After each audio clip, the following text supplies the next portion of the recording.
En été, la nature vibre et bourdonne. Elle fourmille d'une multitude d'insectes. Abeilles, papillons et perce-oreilles s'en donnent à cœur joie.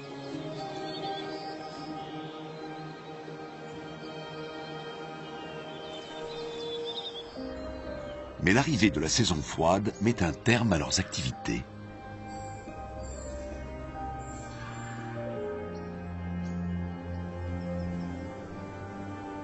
Certains animaux migrent alors vers le sud, ou se préparent à hiberner. D'autres devront gratter la neige pour pouvoir se nourrir. Mais où sont passés les insectes ?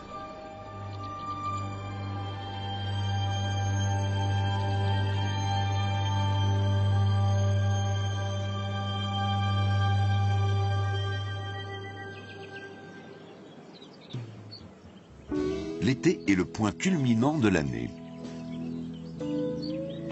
Les prés sont couverts de fleurs. Ils abritent toutes sortes d'insectes qui butinent le pollen. Par la même occasion, ils fécondent les plantes et contribuent à leur expansion.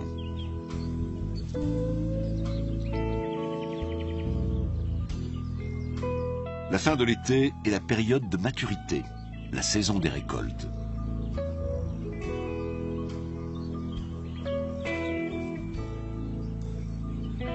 Les arbres sont chargés de fruits appétissants.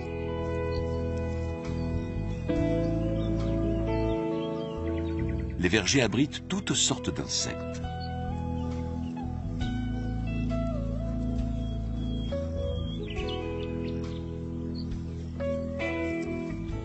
La nourriture est abondante. C'est un véritable pays de cocagne.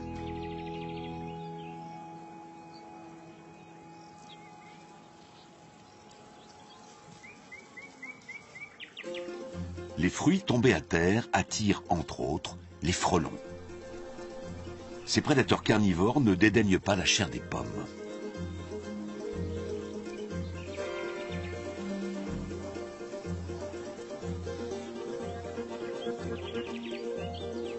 La colonie de frelons niche en hauteur dans le creux d'un pommier. Quand il fait chaud, une sentinelle bat des ailes pour aérer l'intérieur du nid.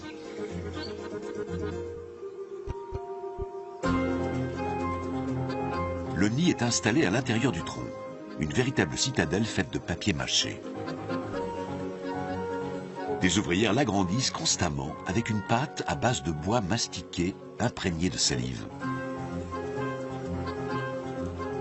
Elles s'occupent aussi de nourrir les larves.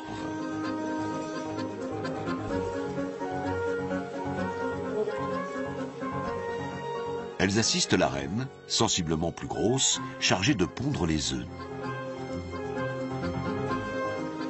Un par alvéole. À la fin de la saison estivale, le nid abrite jusqu'à 700 ouvrières. C'est l'effectif maximum que peut atteindre une colonie de frelons.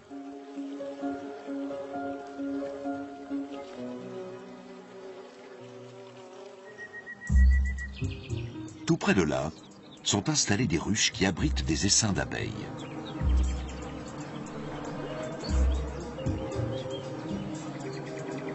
Les ouvrières qui rentrent au nid ramènent du nectar et du pollen.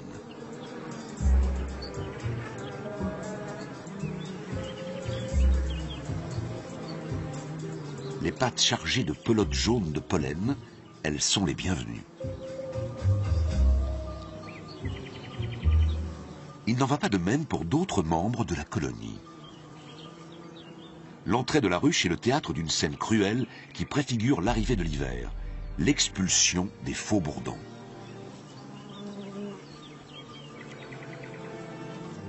Les abeilles mâles, ou faux bourdons, se voient désormais refuser l'accès à la ruche.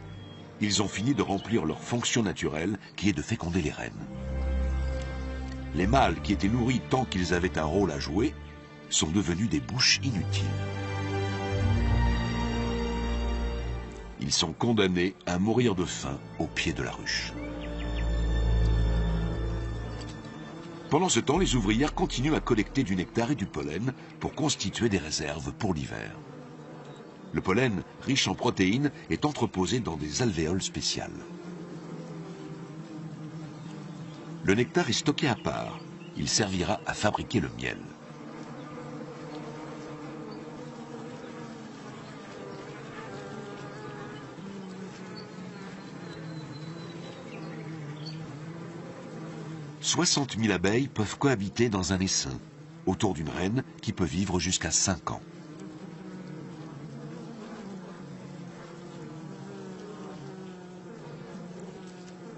En été, une ouvrière meurt au bout de 6 semaines. Celle que nous voyons ici s'occupe d'une larve qui aura une longévité bien supérieure, car elle deviendra une abeille d'hiver, capable de vivre plus de 6 mois.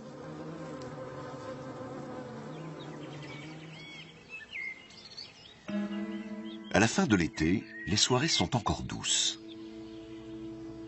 Mais les nuits commencent déjà à se rafraîchir. Le matin, les prés et les étangs sont couverts de brume.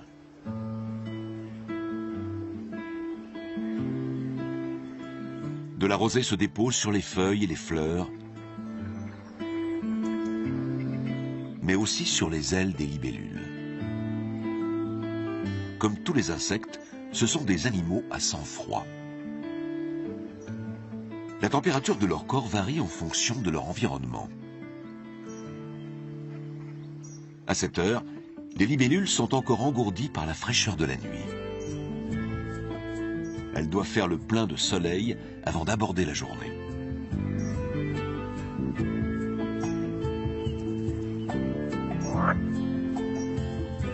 La plupart des espèces de libellules ne vivent qu'un été. Elles meurent dès qu'arrive la saison froide. Leurs larves, en revanche, survivent dans l'eau, parfois plusieurs hivers de suite. On distingue déjà les ailes en formation. Les larves de libellules respirent en contractant leur abdomen pour faire circuler l'eau à travers leurs branchies. D'autres insectes remontent régulièrement à la surface pour s'alimenter en oxygène. Le dit tique bordé doit faire provision d'air sous ses ailes avant de plonger. Ces coléoptères passent pratiquement leur vie dans l'eau. Elle dure souvent plusieurs années. Ces habiles chasseurs restent à l'affût pour guetter leur proie, des petits poissons comme cette ablette.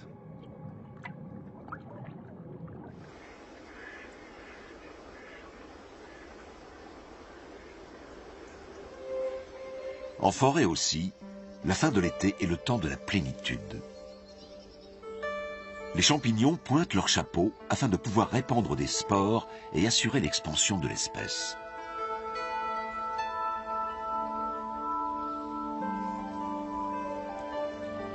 Ils passent le reste de l'année dans la terre, sous forme de mycélium, un réseau de filaments semblable à des racines.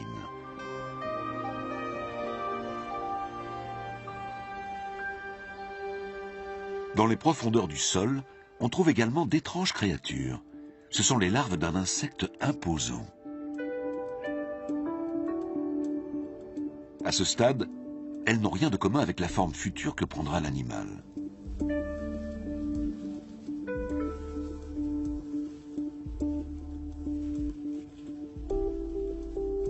Ces larves ont passé plusieurs années à dévorer du bois mort avec un appétit féroce.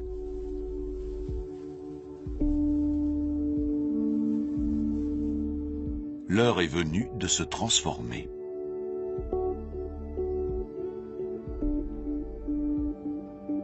Et d'accéder au stade suivant, celui de la nymphe. Quel animal surgira plus tard de cette nymphe? La taille des mandibules nous donne un indice. Il s'agit du lucane cerf-volant.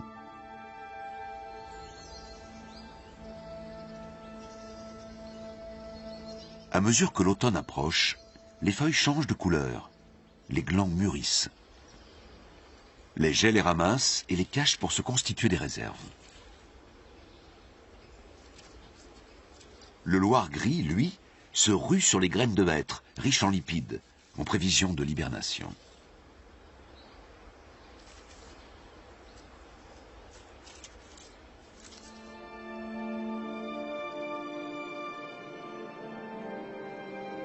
Les températures se rafraîchissent et l'air chargé d'humidité se condense en formant des nappes de brouillard mouvantes.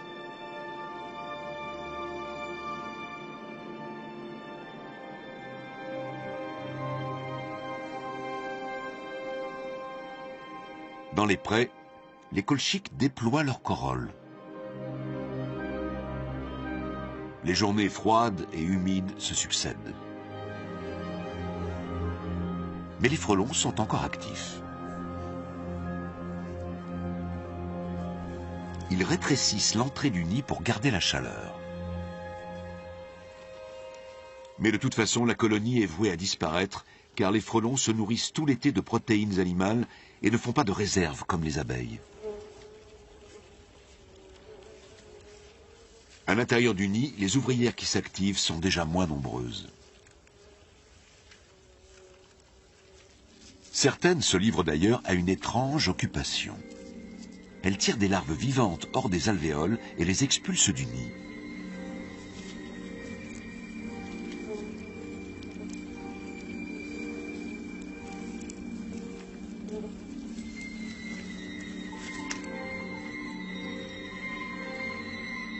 Elles s'entassent mortes au pied de l'arbre.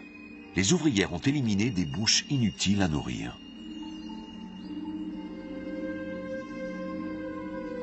Pour l'heure, la colonie de frelons n'a pas besoin de nouvelles ouvrières.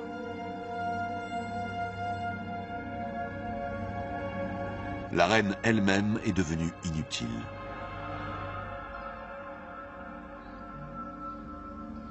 Épuisée, elle a abandonné le nid et s'est laissée mourir.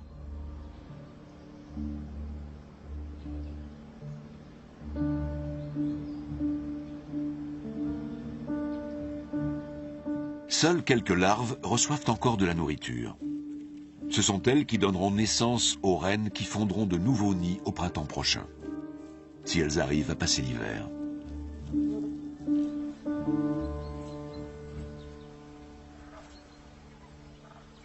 Les coccinelles aussi prennent leur disposition à l'approche de la saison froide.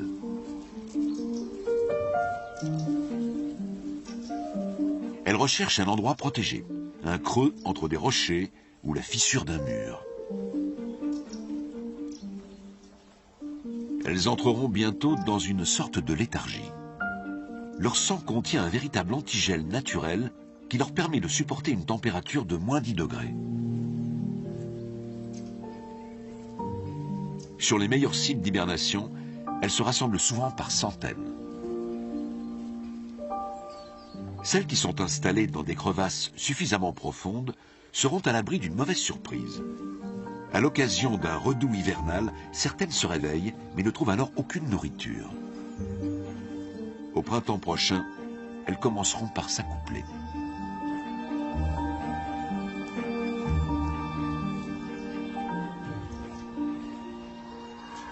Mais pour l'heure, l'automne s'installe. Les grues et bien d'autres oiseaux entament leur migration vers le sud, où la nourriture est plus abondante. Une dernière plante entre en floraison, c'est le lierre.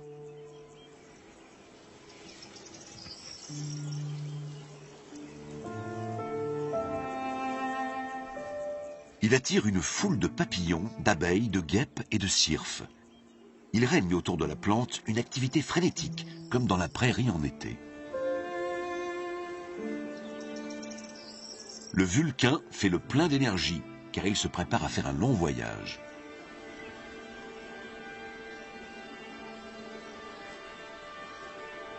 Tout comme les oiseaux migrateurs, il part vers le sud. Ces papillons migrateurs quittent l'Europe centrale et parcourent plus de 1000 kilomètres. Pour cela, ils survolent les Alpes et franchissent des cols situés à plus de 2500 mètres d'altitude. Ils iront passer l'hiver dans des régions plus clémentes, au sud de l'Europe, et ils s'y reproduiront.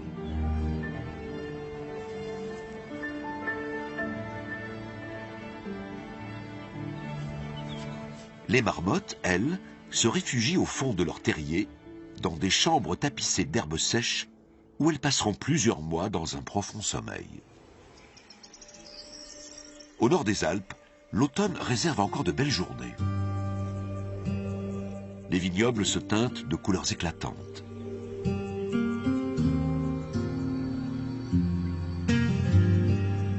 Le raisin arrive à maturité.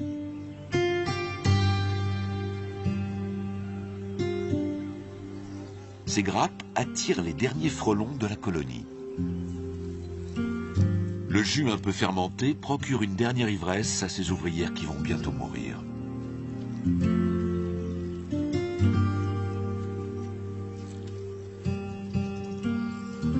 Seules les jeunes reines qui viennent de se transformer ont une chance de passer l'hiver.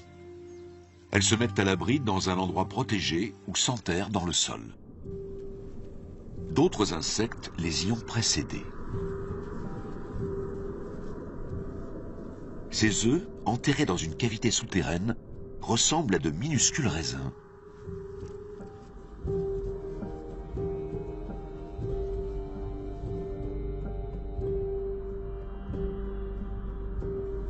C'est le terrier d'une femelle perce-oreille. Un mille-pattes ose s'aventurer dans le trou. La mère perce-oreille montre ses pinces pour chasser l'intrus.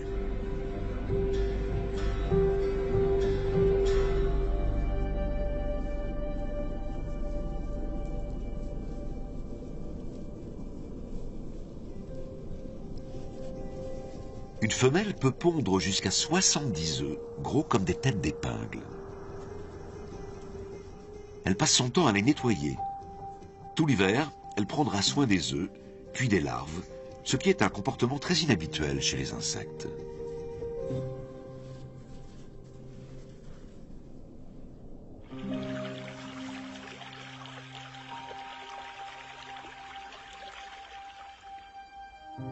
Dans les forêts, les feuilles des arbres se sont parées des tons bruns et or de l'automne.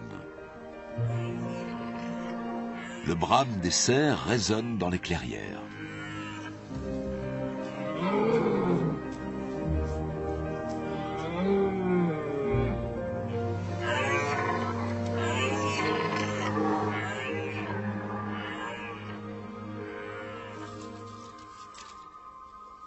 Sous un épais manteau de feuilles enfoui dans la terre, un lucane cerf-volant a émergé de la nymphe et accédé à l'état adulte. Afin d'économiser son énergie, il reste couché sur le dos, sans bouger, à quelques 30 cm de profondeur. Il restera tout l'hiver dans le sol, à l'abri du gel.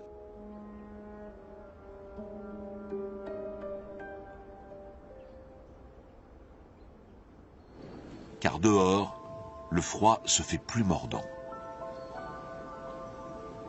Le loir s'est lui aussi replié dans son terrier, où il dort roulé en boule pour économiser son énergie et garder sa chaleur.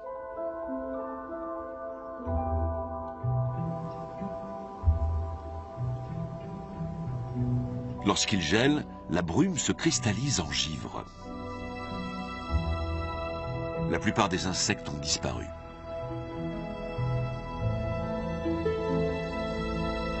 Mais pour certains, les premières gelées annoncent l'heure du réveil. Dès que la température descend en dessous de 0, l'hibernide défeuillante sort de sa cachette. Les papillons mâles, longs de 2 cm, commencent tout d'abord par volter autour des arbres. Ensuite, les femelles grimpent le long des troncs. Physiquement, elles n'ont rien de commun avec le mâle. Leurs ailes atrophiées ne leur permettent pas de voler. Elles sécrètent alors une substance odorante, la phéromone, destinée à attirer les mâles. Les deux partenaires s'accouplent dans le froid.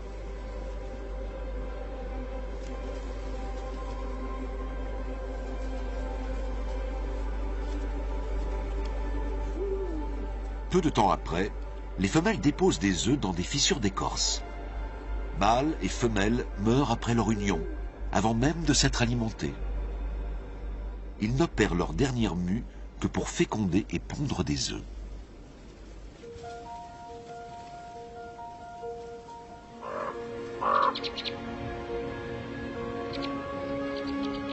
Quand la neige tombe, elle forme une couche qui isole le sol de la froidure extérieure. Il fait en général un peu plus chaud dans la terre.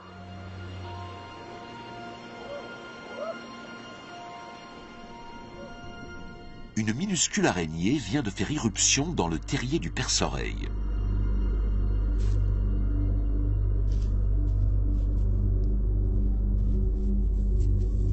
Elle est à peine plus grosse que ses œufs.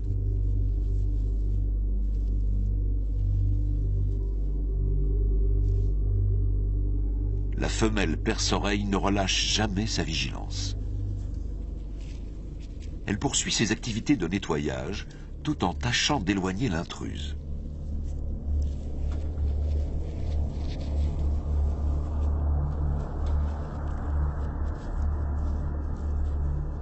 Mais l'araignée s'obstine à rester près des œufs.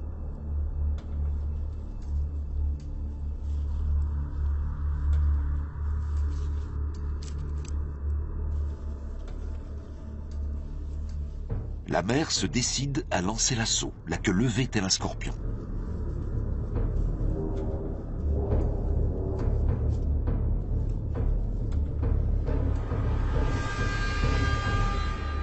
L'araignée s'est mise en danger de mort.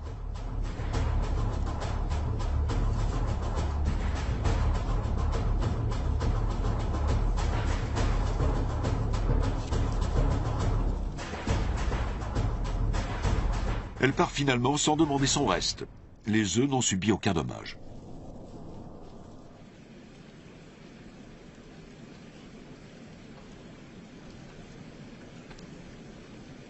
Les paysages d'hiver semblent très paisibles.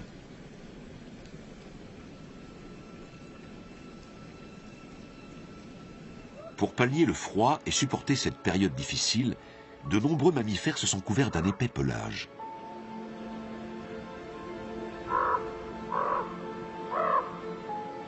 Ils doivent gratter le sol pour trouver de la nourriture. En hiver, ils ont besoin de davantage d'énergie.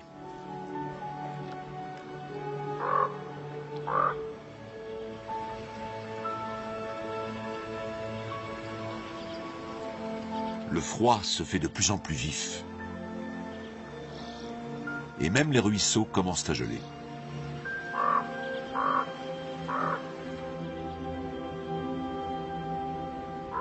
Les animaux qui vivent dans l'eau sont protégés, car la glace forme une couche isolante. Au fond de la rivière, le thermomètre affiche encore 4 degrés.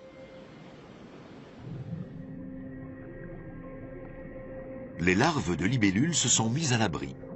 Elles ne mangeront pas durant tout l'hiver, car à basse température, leur métabolisme fonctionne au ralenti.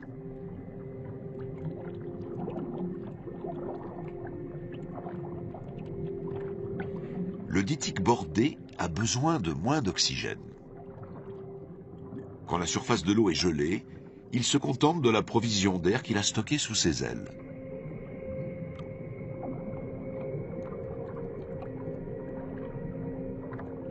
En général, il passe l'hiver posé sur le fond, sans bouger. Quelque part sous la neige qui recouvre le verger, enfouie dans la terre, les futures reines frelons hibernent. Elles seules survivent à l'hiver pour fonder de nouveaux essaims.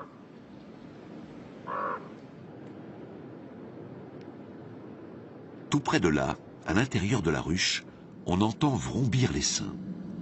Plus il fait froid, plus elles se font bruyantes.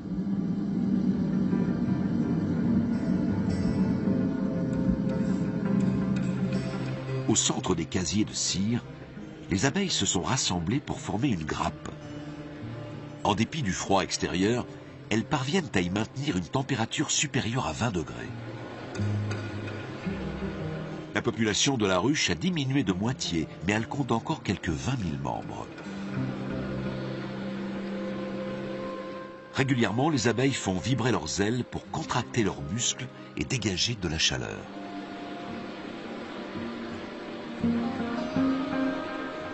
Mais c'est à l'intérieur de la grappe qu'il fait le plus chaud. C'est pourquoi les abeilles opèrent une rotation régulière.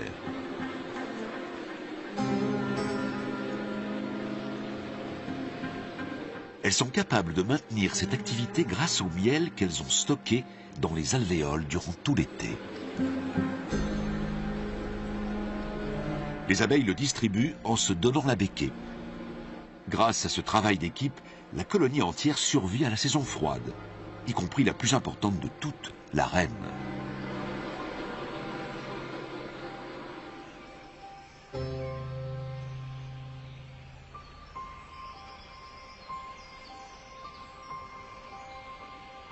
Puis, enfin, le gel dessert son étau.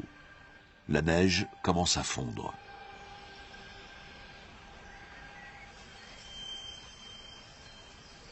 Et les ruisseaux se remplissent d'eau de fonte. Les premiers signes du changement de saison apparaissent.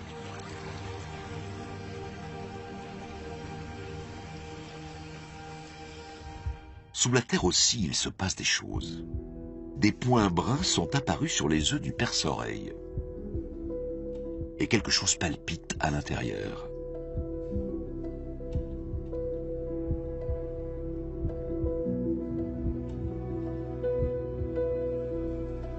L'enveloppe éclate et un jeune sort de l'œuf avec difficulté.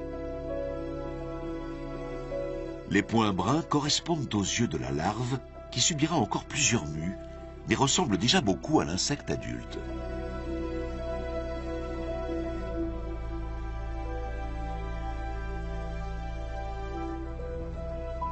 À ce stade, les petits sont complètement translucides.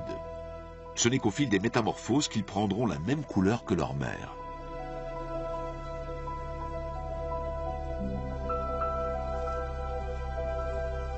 Leur carapace se pigmente rapidement.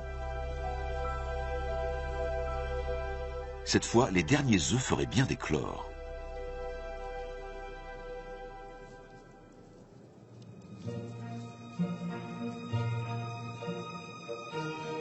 Non, les larves ne jouent pas au ballon. Elles cherchent à percer l'enveloppe extérieure de cet œuf.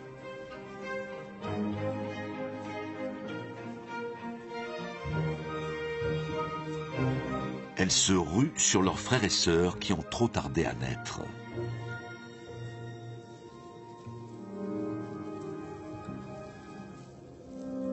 C'est la faim qui les pousse à agir ainsi.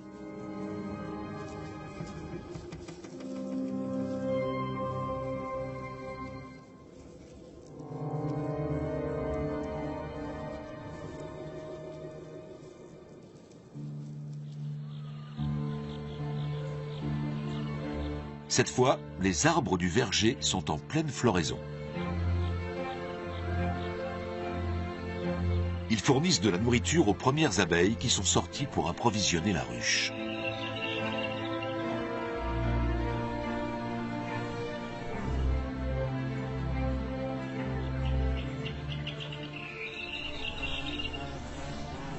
À leur retour, un triste spectacle les attend.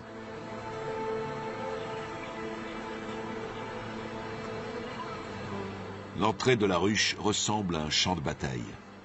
Des centaines d'abeilles mortes s'entassent pêle-mêle.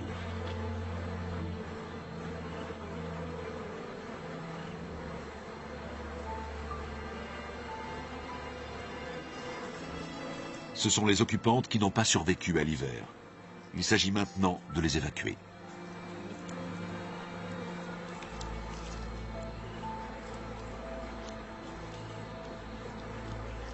Cette opération s'apparente à un grand nettoyage de printemps.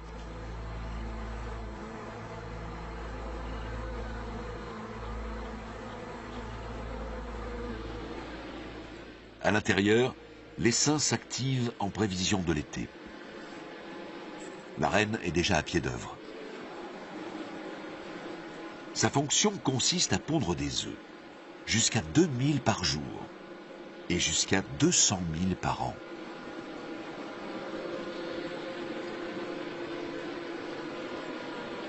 Chacun est déposé dans une alvéole différente.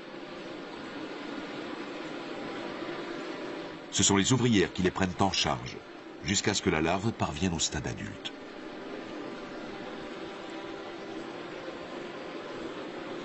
Elle commence déjà à sortir.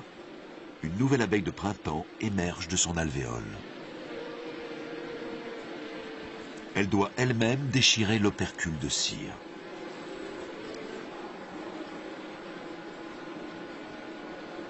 Ces premières semaines, elle les passera à l'intérieur de la ruche, au service de la reine. Plus tard, elle ira à son tour butiner pour collecter du nectar.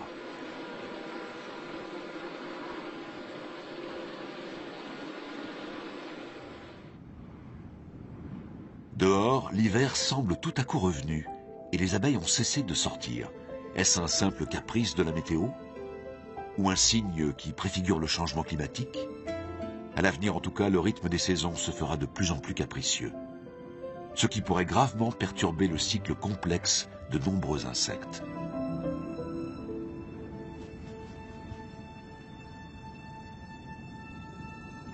Dans son terrier, la femelle perce-oreille se consacre toujours à sa progéniture. Si tout se passe bien, elle pourra pondre une deuxième fois pendant l'été. Mais elle a présumé de ses forces. Elle meurt d'épuisement avant même l'arrivée du printemps. Sans attendre, les jeunes se jettent sur leur mère. Jouant de leurs pinces pour fendre la carapace, ils la dévorent sur le champ.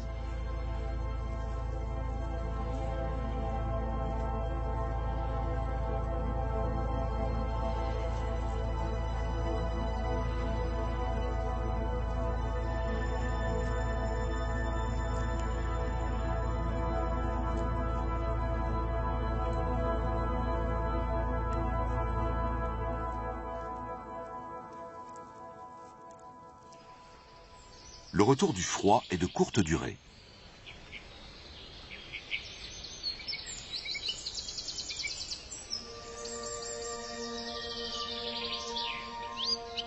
Les jours rallongent.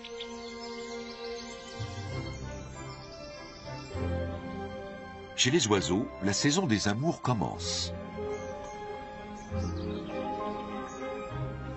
Les œufs ne tardent pas à éclore.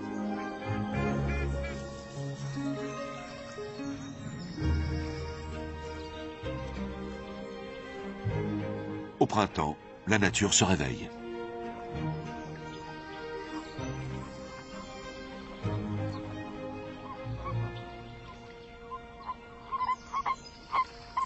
Lors de l'accouplement des grenouilles, il arrive souvent que plusieurs mâles s'accrochent à une même femelle.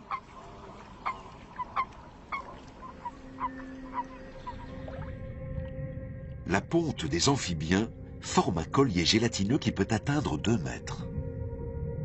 Les œufs donneront naissance à des têtards, les futures proies des insectes aquatiques qui sortent de la léthargie hivernale, tel le dytique bordé.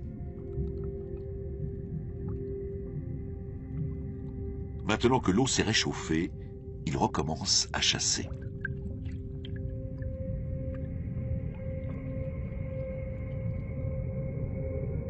Les larves de libellules aussi se sont remises à l'affût.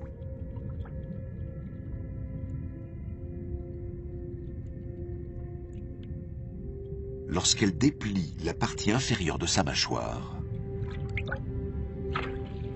le têtard n'a aucune chance de lui échapper. Les dytiques bordés se sont déjà reproduits. L'éclosion des œufs a donné naissance à des larves capables de nager.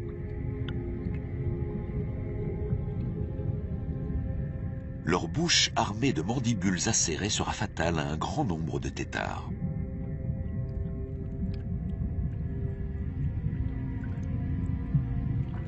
Dans quelques mois, ces larves voraces se seront métamorphosées en coléoptères.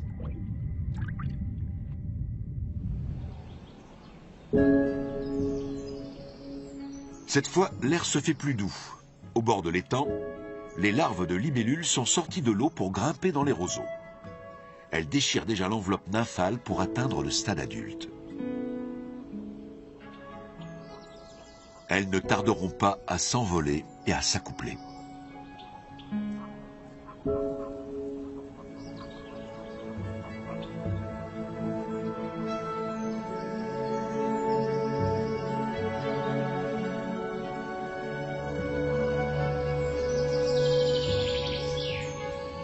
Dans le verger réapparaît une jeune reine frelon qui a survécu à l'hiver.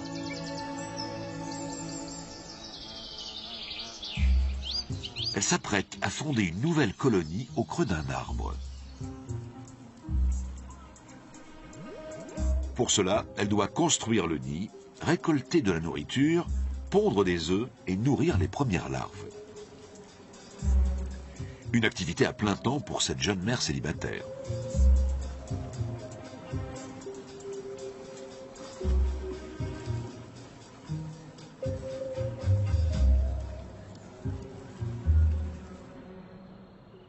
Un véritable tour de force.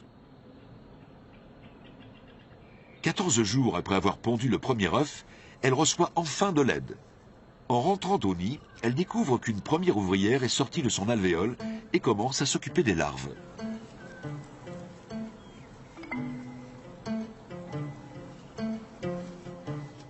Pendant 2 ou 3 jours, elle ne sort pas du nid.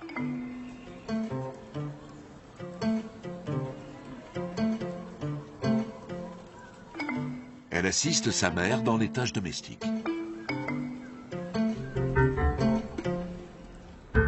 La reine se charge encore seule d'approvisionner sa progéniture.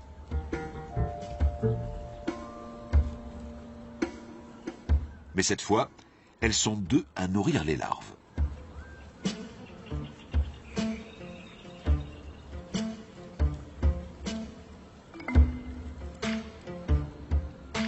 Quelques jours plus tard, une nouvelle ouvrière apparaît. Mais les larves sont de plus en plus nombreuses à réclamer des soins. Bientôt, les ouvrières quittent à leur tour le nid. Elles se posent sur les arbres pour en déguster la sève. C'est leur premier repas.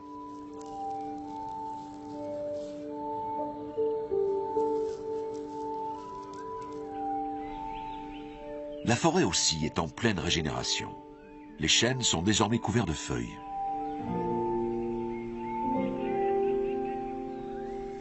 Les chenilles de l'hibernie sont également sorties de l'œuf. Elles sont insatiables et dévorent un nombre considérable de feuilles avant de former une chrysalide.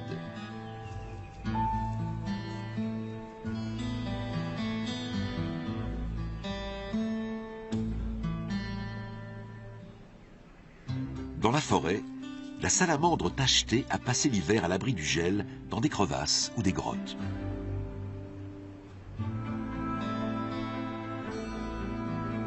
Le loir gris est lui aussi sorti d'hibernation.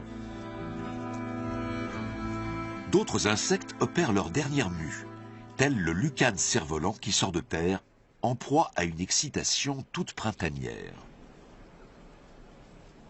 Car il a capté les stimuli olfactifs sécrétés par les femelles. Mais il n'est pas le seul. Dès que 2 mâles se rencontrent, c'est l'affrontement.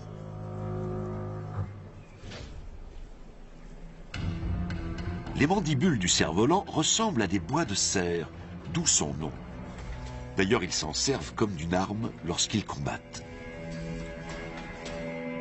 L'objectif est de renverser son rival sur le dos ou de le faire tomber de l'arbre. Lors de ces combats, les mâles déploient une énergie prodigieuse qui leur permet de soulever jusqu'à 100 fois leur poids. Il arrive aussi qu'un des 2 rivaux reçoive une blessure mortelle.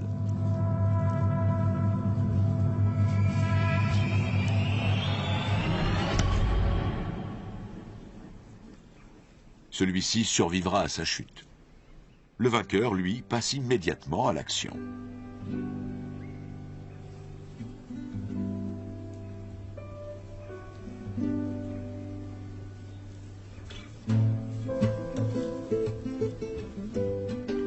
L'accouplement s'achève brutalement.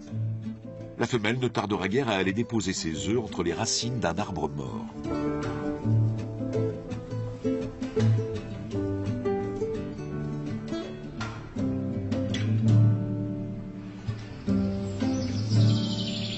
Dans le verger, le nid de frelons continue à se développer.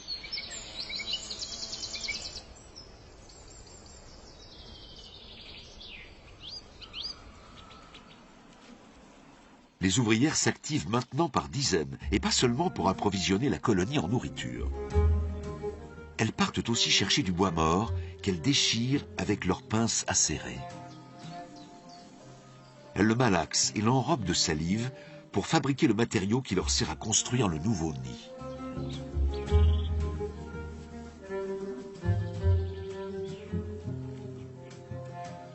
certains nids peuvent atteindre 50 cm de haut. Elles ne cessent d'ajouter de nouveaux étages.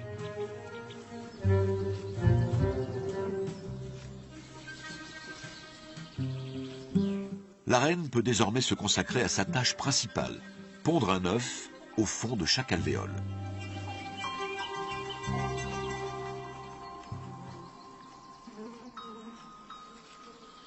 La communauté des ouvrières l'alimente et veille à ce qu'elle puisse assurer sa fonction.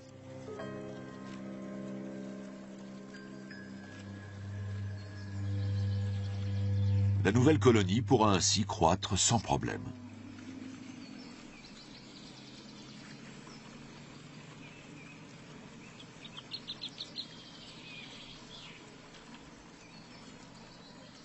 Une colonie qui ne vivra qu'un été.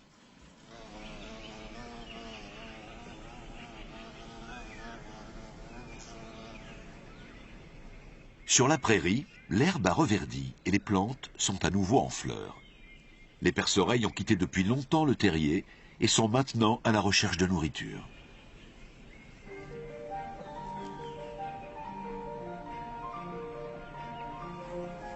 Les coccinelles se promènent.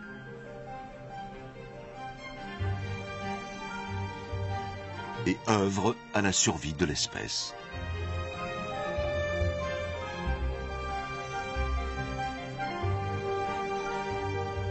Les vulcains sont également de retour. En réalité, ce ne sont pas ceux qui ont migré à l'automne. Ils appartiennent à la génération suivante, sortis de chrysalide en Europe du Sud et revenus ici pour la saison chaude. La nature vibre et bourdonne de toutes parts.